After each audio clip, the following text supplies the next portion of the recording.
Ang programang ito ay hatid sa inyo ng Air 21. Sagot ko, padala mo!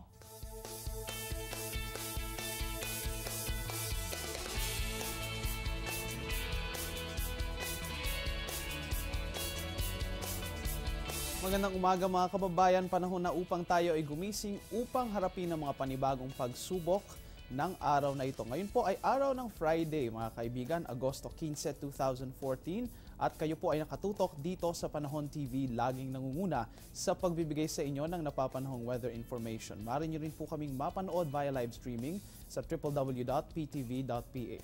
Ako po ang inyong weather guide, Earl Figuracion, at ito po ang ating recent weather developments ngayong araw na ito. Bago po tayo magsimula mga kaibigan, ay unahin na natin ang global weather news natin ngayong araw na ito.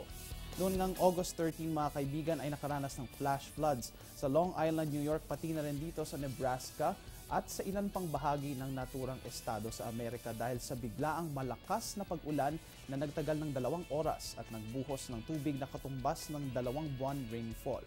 Naganap ito noong rush hour at naging sagabal sa maraming tao. Nagpalubog ito ng maraming sasakyan at nagpatigil ng ilang commuting services. Sa ngayon ay wala ng flash flood warnings sa Long Island, ngunit nakataas pa rin ito sa ilang karatig na lugar sa hilagang silangan ito dahil nga sa paggalaw ng nasabing weather system.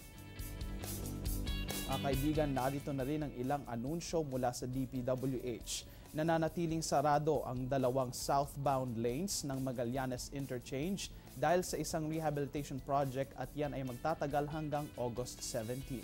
Maaring tahakin ang Osmeña Highway patungong Service Road kung manggagaling ng Maynila at ang Service Road ng Magallanes pa South Luzon Expressway kung galing naman ng Osmeña Highway. Kung mula naman ng Maynila patungo sa Cubao, pwedeng dumaan sa Service Road, San Gregorio Street, Victoria Street at Magallanes Avenue patungo sa EDSA. Mga kaibigan, simulan natin ang ating programa sa pagsilip sa ilang astronomical data mula sa Pag-asa. Ang ating sunrise ay 5:42 ng umaga at ang ating sunset ay mamayang 6:90 ng gabi. Ang buwan naman ay sisikat mamayang 9:36 ng umaga at lulubog mamaya po yan ng 9:52 ng umaga at magkakaroon po ito ng illumination na aabot ng hanggang 72%. Makikita rin natin ang waning gibbous phase mamaya. Ito ang lunar phase kung saan higit sa 50% ng buwan ang naaninagan sa ating night sky. Susunod naman sa phase na ito ang last quarter moon. Iyan po ay sa araw ng August 16. Dito naman sa phase na ito ay kalahati lamang ng buwan ang nakikita dahil nasa right angle position ito mula sa araw at sa mundo.